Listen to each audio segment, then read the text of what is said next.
오늘 빌립보서 3장 10절부터 15절까지 말씀을 중심으로 한 가지 시리즈 네 번째 시간 내가 잊어야 하는 한 가지 이와 같은 제목으로 함께 은혜를 나누기 원합니다.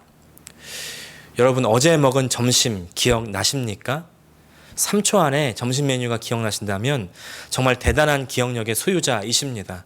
근데 아마 기억이 나시는 분들보다는 기억이 금방 나지 않으시는 분들이 많으실 겁니다. 이럴 때 겁이 덜컥 나지 않으십니까? 어떤 겁이에요?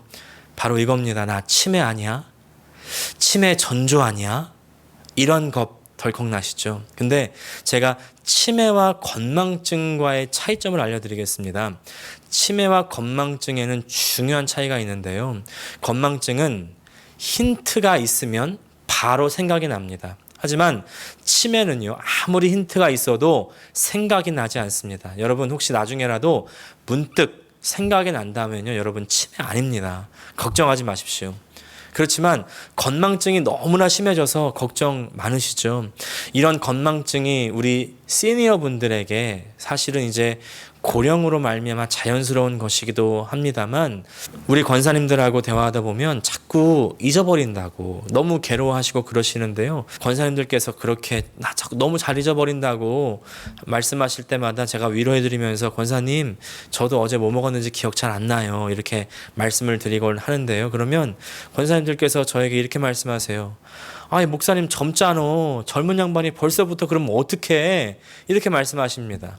그러나 그냥 위로하려고 제가 꾸미는 말이 아니라요. 정말 사실은 기억이 잘 안 날 때가 있어요. 저를 비롯해서 본인이 젊다고 생각하시는 분들, 젊은 분들이 다들 동일하게 느끼는 바입니다. 생각이 잘 안 납니다. 기억이 안 납니다. 우리 시니어 분들 기억 안 난다고 해서 너무 상심하지 마십시오. 이게 시니어 분들만의 일은 아니라는 거죠. 물론 모두 다 기억이 안 난다는 게 그렇게 마음의 위안이 안 될 수도 있지만요. 너무 실망하지 마십시오. 왜냐하면 실망하지 말아야 할 이유가 한 가지 더 있습니다. 어차피 기억이 안 난다니까 다 괜찮은 것이 아니라 사실은 잊고 기억나지 않는다는 것이 그렇게 나쁜 일만은 아니기 때문입니다. 무슨 말인가 싶으시죠? 한번 관점을 바꿔서 생각해 보시기 바랍니다. 우리 인생 여정 가운데 꼭 잊어버리고 싶지 않은 것들만 있으십니까? 아니죠. 정말 잊고 싶은 일들, 기억하지 않고 싶어하는 일들도 있습니다. 사실 많죠. 근데 사실 우리 비극이 뭡니까? 잊어버리고 싶지 않는 것들보다는 잊고 싶은 것들이 더 기억이 잘 나고 오래 남습니다. 그래서 잊는 것도 은혜입니다. 잊는 것도 은혜입니다. 그런데 이 잊는 것이 은혜라는 것에는 두 가지 방면이 있습니다. 가장 먼저는요, 잊혀지는 은혜입니다. 잊혀지는 은혜. 무슨 말입니까? 네, 먼저는요, 하나님께 잊혀지는 은혜예요. 하나님께 잊혀지다니요. 무슨 말이냐면요, 이 하나님께 우리의 존재가 잊혀진다는 말이 아닙니다. 하지만 반대로 우리의 죄와 허물은 하나님으로부터 잊혀져야만 합니다. 하지만 사실은 우리 하나님 절대로 단 하나도 잊어버리지 않으시는 분이시죠. 잊지 않으시는 하나님, 반드시 기억하고 갚으시는 하나님이십니다. 그래서 우리는요, 절대 하나님 앞에 범죄하면 안 돼요. 범죄하면 심판이고 죽음입니다. 그런데 하나님의 법 앞에서 범죄하지 않는 사람이 없습니다. 다 범죄하죠. 그렇기 때문에 하나님께서는 독생자 예수 그리스도를 우리에게 보내주셔서 새로운 길을 여시는 것입니다. 구약 뭡니까? 율법을 지켜서 죄를 극복하고 죄를 이기는 그런 법이 이제는 더 이상 아니라 신약, 죄를 지키고 극복하는 게 아니라 하나님의 독생자 예수님이 죄값을 치르고 우리 죄인들을 용서하는 법이라는 것이죠. 할렐루야. 그래서 우리는요, 다 용서받은 죄인입니다. 어느 누구도 법을 잘 지켜서 의인이 된 것이 아니죠. 신앙생활을 잘해서 의인 된 것이 아닙니다. 용서받은 것이죠. 오늘 문맥으로 말하면 우리의 죄가 잊혀진 것입니다.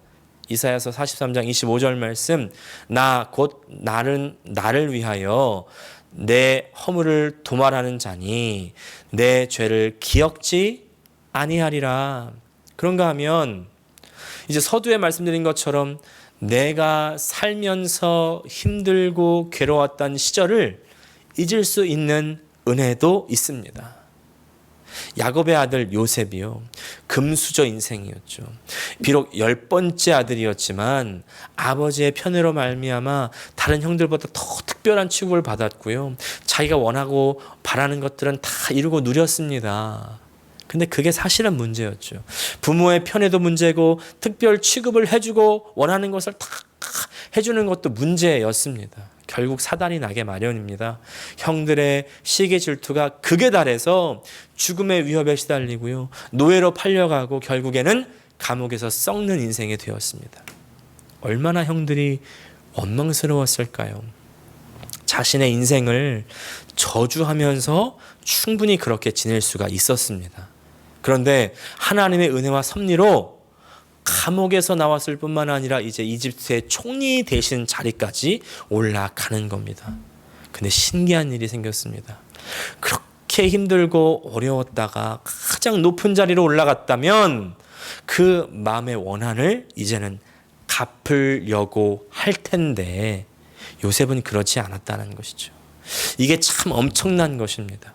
마음의 원한을 갚지 않습니다. 오히려 그 마음을 풀어버립니다. 그 이유가 있습니다.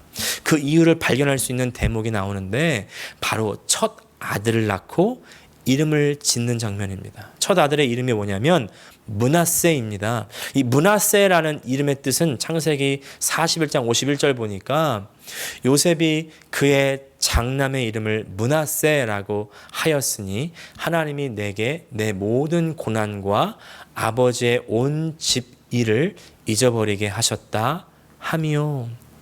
므낫세는요, 잊어버리게 했다는 것입니다. 내 모든 고난을 다 잊어버렸다. 철천치 원수 같았던 그 형들일 텐데 어떻게 잊어버릴 수가 있습니까? 그걸 어떻게 잊어버립니까? 지금 이 구절에서도 고백하지만 하나님이 잊어버리게 하셨다는 거예요. 잊을 수 있는 은혜. 근데 여기서 나의 고난을 잊는 것은 잊혀지지 않는 것을 잊는 것이지만 오늘 또 다른 잊음이 필요합니다. 이제 오늘 설교는 바로 그 두 번째 방면에 대한 부분의 말씀입니다. 바로 내 고난과 어려움만 있는 것이 아니라 또 다른 잊음. 아니, 고난과 어려움만 잊을 수 있으면 되는 것이 또 무슨 잊음이 필요합니까? 오늘 본문의 말씀이에요. 13절과 14절 말씀, 우리 현대인의 성경역으로 읽습니다. 형제 여러분, 나는 그것을 이미 얻었다고 생각하지 않습니다. 그러나 한 가지 일만은 분명히 하고 있습니다. 즉 뒤에 있는 것은 잊어버리고 앞에 있는 것을 잡으려고 그리스도 예수님 안에서 하나님이 위에서 나를 부르신 부름의 상을 얻으려고 목표를 향해 달려가고 있습니다. 바울은 오늘 자기가 잊어야 하는 것을 말하고 있는데 바로 뒤에 있는 것을 바로 잊어버릴 것이다 이렇게 말씀합니다. 뒤에 있는 것, 그 뒤에 있는 것이 무엇입니까? 12절 말씀. 내가 이 모든 것을 이미 얻었다는 것도 아니며 완전해졌다는 것도 아닙니다. 다만 그리스도 예수님이 나를 위해 마련하신 상을 받으려고 계속 달려가고 있습니다. 바울이 이야기하고 있는 뒤에 있는 것은 이미 자기가 이루어 놓은 것, 그래서 이미 얻었다고 생각할 수 있고 내가 완전해졌다고 생각할 수 있는 그런 것들입니다. 지금 바울이 이 빌립보서를 쓴 때를 한번 생각해 봅시다. 바울이 27권의 신약 성경 중에서 총 13권을 쓰는데요. 다 편지들이죠. 이 13권의 편지들 중에서 빌립보서는 거의 10번째 정도 쓴 편지입니다. 10번째, 특별히 감옥에 갇혔을 때 쓴 편지인데 사도 바울이요, 총 3차례에 걸친 전도 여행을 다녔죠. 이 3차례 전도 여행이 다 기독교 역사에 큰 의미가 있습니다. 첫 번째 전도 여행은 기독교 역사 최초로 이방인에게 복음이 전달되었다는 데 큰 의미가 있고요. 이 사건이 아니었으면요, 복음이 그냥 팔레스타인 지방의 그 이스라엘 쪽에서만 머물러 있을 수도 있었습니다. 하지만 바울을 통해서 이제 이방인에게 복음이 전달되고 전 세계로 퍼져나갈 수 있는 발판을 만들게 된 것이죠.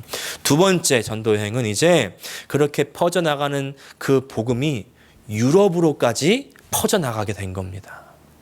오늘 편지를 받는 대상인 이 유럽 최초의 교회인 빌립보 교회도 이때 세워지는 것이죠. 그리고 이제 세 번째 전도 여행은 에베소 근처의 소아시아 그 지방을 중심으로 펼쳐지게 됩니다. 이 여행들 가운데 가는 곳마다 수많은 교회들을 세우고 또다시 자기가 세웠던 교회들을 방문해서 다독이고 격려하고 든든하게 세웁니다. 교회를 하나만 세워도 하나님, 제가 이렇게 열심히 일했어요. 저 잘했죠. 막 그렇게 자랑스러울 텐데 사도 바울은 벌써 고린도 교회, 데살로니가 교회, 갈라디아, 에베소, 골로새, 라오디게아, 마게도니아, 빌립보 엄청나게 세우고 사람을 키워가지고 그 교회들의 사역자를 보내고 또 새로운 영역을 개척해서 개발하고 복음의 영역을 엄청나게 넓혀 나갑니다. 엄청난 업적이죠. 지금 빌립보서를 쓴 때는요, 이 모든 일을 다 마치고 나서 그 이후에 쓰는 겁니다. 그리고 바울은 내가 이뤄놓은 이 엄청난 일들 다 잊어야 한다는 것입니다. 뒤에 있는 것이라는 겁니다. 이것을 잊어야 되는 이유가 있습니다. 왜냐하면 앞에 있는 것을 붙잡고 싶기 때문입니다. 앞에 있는 것, 아직 내가 가지지 못했지만 꼭 가져야 하는 것이 있기 때문입니다. 10절과 11절 말씀, 내가 원하는 것은 그리스도를 바로 알고 그분의 부활의 능력을 체험하며 그의 고난에 참여하고 그분의 죽음을 본받아 어떻게 해서든 나도 부활하는 것입니다. 뭐냐면 바로 부활입니다. 그리고 이 부활이야말로 앞으로 받아야 할 상이라는 것이죠. 14절 말씀. 그리스도 예수님 안에서 하나님이 위에서 나를 부르신 부름의 상을 얻으려고 목표를 향해 달려가고 있습니다. 우리는 우리가 예수님을 믿음으로 받는 그 상급에 대한 그 인식을 정확하게 재정립해야 됩니다. 우리가 받는 상은 이 세상에서 성공하고 잘 되는 것이 아닙니다. 그럴 수도 있지만 그렇지 않는 경우가 더 많이 있습니다. 케이트 보울러라고 하는 듀크 대학 이 신학대학원에서 교수로 재직하시는 분이 계십니다. 최근에 Everything Happens for a Reason 이라는 그 책도 썼습니다. 모든 일에는 이유가 있어 라는 책으로, 한국어 책으로 번역도 되었는데요. 이 책에서 이분은 자신의 삶을 간증합니다. 이분이 공부도 잘해가지고요, 모두가 원하는 그런 자리에까지 올라가죠. 듀크 대학이 일반 교육에서도 탑 클래스인데 신학교 쪽에서도 참 들어가기 어려운 그런 곳입니다. 거기서 교수로 재직한다는 건 참 대단한 일이죠. 이분이요, 고등학교 때 연인과 결혼하고 또 몇 년의 불임 기간이 있었지만 마침내 아들을 낳았습니다. 그리고 많은 사람들이 원하는 그 자리에까지 올라가요. 이제 정말 꿈과 같은 내 인생, 나는 정말 축복받은 인생, I'm so blessed 이렇게 생각했는데 어느 날 모든 것이 무너져 내리는 경험을 하게 되는 겁니다. 바로 대장암 4기 판정을 받은 것입니다. 이분이 어려운 상황 가운데서 깨달은 점을 나누는데 이렇게 얘기합니다. 삶은 당신의 마음을 무너뜨립니다. 삶은 당신이 소유한 모든 것을 가져갈 수도 있고 당신이 바라던 모든 것들을 빼앗아갈 수도 있습니다. 그런데 제가 믿는 한 가지 종류의 번영, 잘 되는 것이 있는데 그것은 짙은 암흑 속에서도, 그런 어둠 속에서도 아름다움과 사랑이 있다는 겁니다. 그리고 때로는 그것으로 충분하다고 느끼는 것입니다. 비록 고난의 상황에서 완전히 벗어나지 못했습니다. 문제가 해결되지 않았습니다. 하지만 그것 때문에 저주스러운 것이 아니라 오히려 그 안에서 은혜를 발견하는 겁니다. 그 안에서 복을 발견하는 것입니다. 케이트의 인생뿐만 아니라 우리의 인생에서도 같은 경험을 하고 계시지 않습니까? 이것이 바로 다윗이 시편에서 노래하고 있는 거예요. 한 가지 제가 첫 번째 시간에 말씀드렸던 것처럼 내 문제를 해결해 주시는 것도 중요하지만 그것보다 더 원하는 것은 하나님과 함께하는 것이라는 겁니다. 이것이 바로 부활의 본질이죠. 여러분, 부활이 무엇입니까? 부활절에도 말씀드린 적이 있지만 그냥 내가 죽었다 다시 살아나는 것이 아닙니다. 그건 성경에서 말하는 부활이 아닙니다. 정말 부활은 생명의 근원 되신 하나님과 함께하는 것. 아무리 내가 영원히 살고 다시 살아도 하나님께서 나와 함께하지 않으시면 그 삶은 아무것도 아닙니다. 더 안 좋을 수 있습니다. 하나님께서 안 계시다면 안 계신 그곳이 바로 지옥이기 때문이에요. 오늘 사도 바울도 보십시오. 다윗과 똑같습니다. 10절에 내가 원하는 것은 부활의 능력을 체험하고 나도 마지막 날에 부활하는 것인데 그러기 위해서 그리스도를 바로 알아야 되겠고 그리스도의 고난에도 함께 해야 되고 죽음까지라도 함께 해야 한다. 오늘 현대인의 성경에서는 본받는다 이렇게 번역했지만 여기서 원어 순무로 피조는요 참여한다, 함께한다 이런 뜻입니다. 사랑하는 우리 성도 여러분, 그리스도와 함께하는 그곳이 비록 고난과 아픔이 있다 할지라도 그러나 그곳에 우리가 그리스도와 함께한다면 그곳은 결국에는 부활의 장소, 생명의 장소로 변하는 것입니다. 그리고 이 부활에 참여하기 위해서 마지막에 하나님과 함께하기 위해서 내가 한 가지 꼭 해야 될 것이 있는데 그것은 바로 그 전에 한 일을 잊어버리는 것입니다. 잊어버려야 합니다. 꼭 잊어야 합니다. 내가 여태까지 한 일을 잊지 않으면 앞으로 나아갈 수 없기 때문입니다. 13절 하반절 말씀. 즉 뒤에 있는 것은 잊어버리고 앞에 있는 것을 잡으려고. 뒤에 있는 것, 예전에 한 일들 다 잊어버려야 앞에 있는 것을 잡을 수가 있습니다.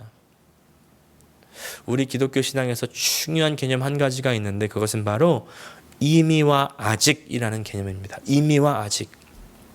아마 들어보신 분들도 많으실 텐데 전혀 복잡할 것은 없습니다. 이미 예수님을 믿을 때 구원을 받았지만 우리가 모든 죄 본성에서 해방되는 완전한 구원은 아직 이루어지지 않은 것이죠. 이미 하나님 나라가 시작되었지만 아직 완전한 하나님의 통치는 임하지 않았습니다. 우리가 이미 부활의 능력을 부분적으로는 경험하고 있지만 완전히 하나님의 부활, 그 생명과 함께하고 있지는 못합니다. 이미 시작된 그 구원의 역사, 하나님 나라의 그 역사에는 아직 완전히 이루어지지 않았지만 그날의 마지막 날에 완전히 종결되고 완성될 것이죠. 그리고 바울은 그날을 고대하고 있는 것입니다. 완전히 완성되어서 하나님과 완전히 하나를 누릴 그날, 그것이 바울의 진정한 목표입니다. 신앙의 진정한 마침표라는 거죠. 이 마지막 날에 이를 때까지 우리는 자꾸 뒤에 있는 것들을 잊어버려야 됩니다. 내가 이룩해 놓은 신앙의 업적들을 잊어야 됩니다. 왜냐하면 내가 이룩해 놓은 그 업적을 잊지 못하면 나는 그 위대한 업적을 보고는 거기서 나의 신앙을 멈춰버리기 때문입니다. 간혹 주변에요. 내가 왕년에 새벽 기도를 하루도 빼먹지 않고 30년을 한 사람이야. 내가 하루에 기도를 3시간, 4시간, 5시간씩 하는 사람이야. 내가 금식을 21일 했고 40일을 했고 몇 번씩 했던 사람이야. 내가 이런 환상을 보고 내가 이런 음성을 들었던 사람이야. 이렇게 말하는 사람 볼 때가 있죠. 이런 분들 보시면 어떤 생각 드세요? 처음에는 대단하고 굉장한 것 같이 느끼게 되더라도요. 시간이 좀 지나고 그분들에 대해서 조금 더 알게 되면서 교제하게 되면서 거부감이 느껴지는 경우가 많지 않으십니까? 안 만났으면 좋겠고 같이 대화를 나누기가 싫어질 때가 있습니다. 왜냐하면 이분들의 현재 신앙이 예전에 자기가 했다고 주장하는 그런 위대한 신앙의 모습이 전혀 아니기 때문입니다. 이분들은 예전에 자기 모습에 얽매여 있습니다. 더 발전이 없습니다. 실제로 그렇게 신앙생활을 했었는지 솔직히 의심이 들기도 합니다. 사실 누가 증명해 줄 사람도 없지 않습니까? 지난번에 말씀드린 대로 이미 신앙이 아니라 종교화 되어버린 겁니다. 종교는 힘이 없습니다. 종교는 죽이는 겁니다.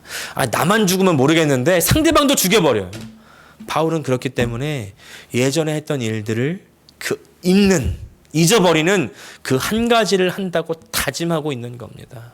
수많은 교회를 세우고 이방인을 전도하고 유럽의 선교의 물꼬를 튼 위대한 업적을 다 잊어버려야 된다는 겁니다. 왜냐하면 신앙이 종교로 변질되는 것을 막기 위해서, 그리고 정말 그리스도를 아는 것에서 변하지 않고 떨어지지 않고 그 마지막에 그리스도의 부활을 얻기 위해서, 부활에 참여하기 위해서, 하나님과 함께하기 위해서. 그렇다고 한다면 어떻게 잊을 수 있을까요? 저는 한 의대 연구팀의 연구에서 힌트를 발견하는데요. 벌써 10년도 더 전에 우클라 대학에서 연구를 했습니다.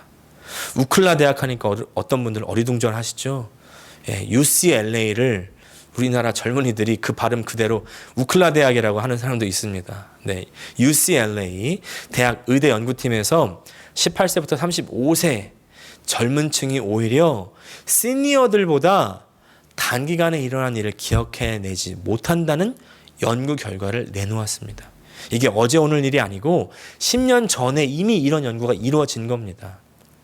왜 젊은 층에서 이렇게 단기 기억이 떨어지는지 봤더니 그 사건 혹은 상황에 젊은 층이 더 집중하지 못했다, 이런 연구 결과를 내놓는 겁니다. 결국 기억이라는 얘기는 집중했다는 것인데, 집중하지 못한 것이 기억을 잘하지 못하는 원인이라는 겁니다. 그리고 집중하지 못하게 만드는 대표적인 물건으로 뭘 꼽을까요? 스마트폰을 이야기합니다. 상대방과 무슨 얘기를 하다가 갑자기 카톡이 오면 순간적으로 집중이 분산되는 거죠. 또 전화를 하면서 스마트폰으로 기사를 읽거나 유튜브를 빠르게 보면서 대화를 나누면 그 대화는 기억이 나지 않는 것이 당연하죠. 저는 여기서 한 가지 영적인 적용점을 발견하는 것입니다.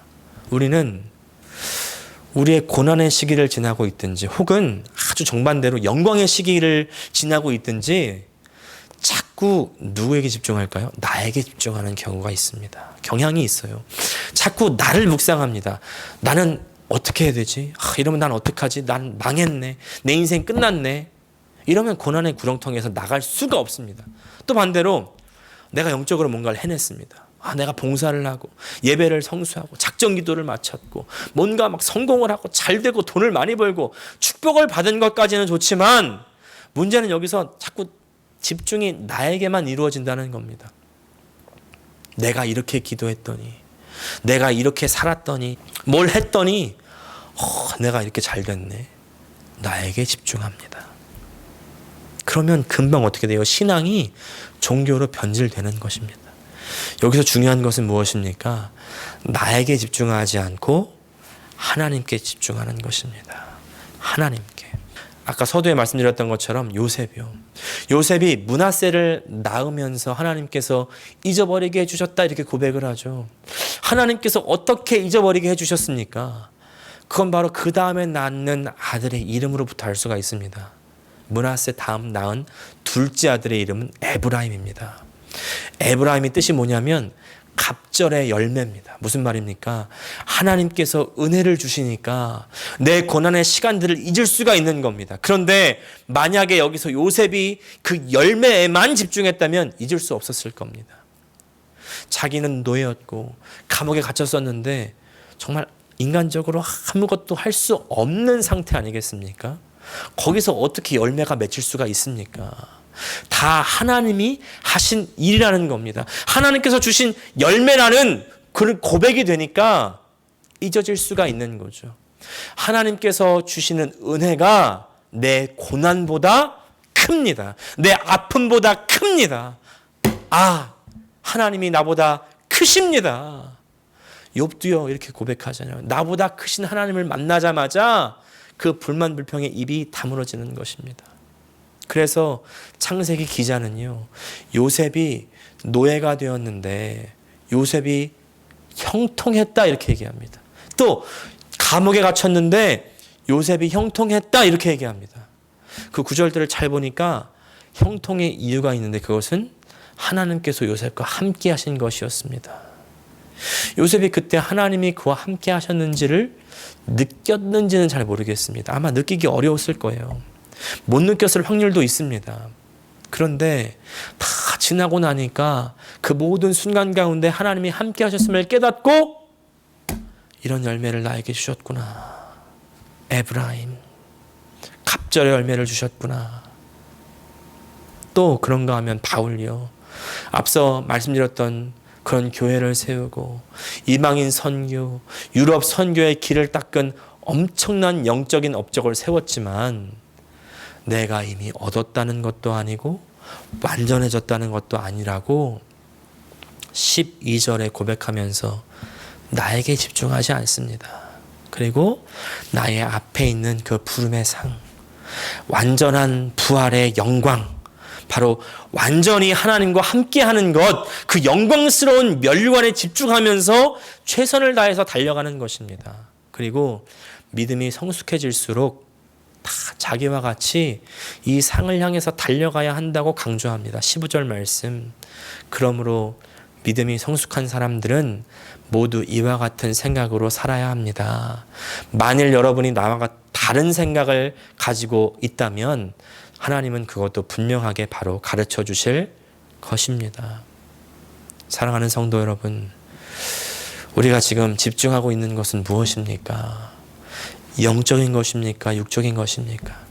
하나님입니까? 나입니까?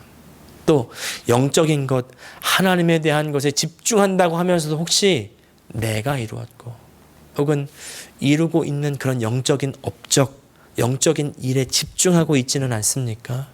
그렇다면요, 아직 믿음이 성숙하지 못한 것입니다. 오늘 이 15절 하반절 말씀으로 마무리하기 원합니다.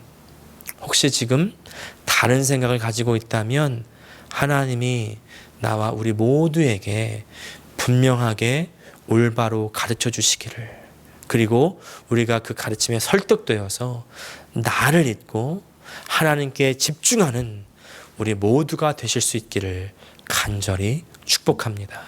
기도하겠습니다. 하나님 우리 아버지, 오늘 우리가 잊어야 하는 것이 있다고 말씀하시는 주님, 내가 신앙생활 해오면서 이루었다고 생각하고 잡았다고 생각하는 그 모든 것들 다 내 뒤에 있는 것으로 여기게 하여 주시고 잊어버리게 하여 주시고, 앞에 있는 것, 내가 아직 붙잡지 못하고 잡지 못한, 아직 나에게 완성되지 않은 그 하나님의 구원의 완성, 하나님의 나라의 그 완성을, 그 부활의 영광을 내가 더욱 사모하며 달려갈 수 있는 우리 모두가 되기를 간절히 구합니다. 그러기 위해서 나에게 집중하지 않고 오직 우리 하나님께만 더욱 집중하며 나아가는 우리 모든 주의 성도들 다 되게 하여 주시옵소서. 예수님의 이름으로 기도합니다. 아멘.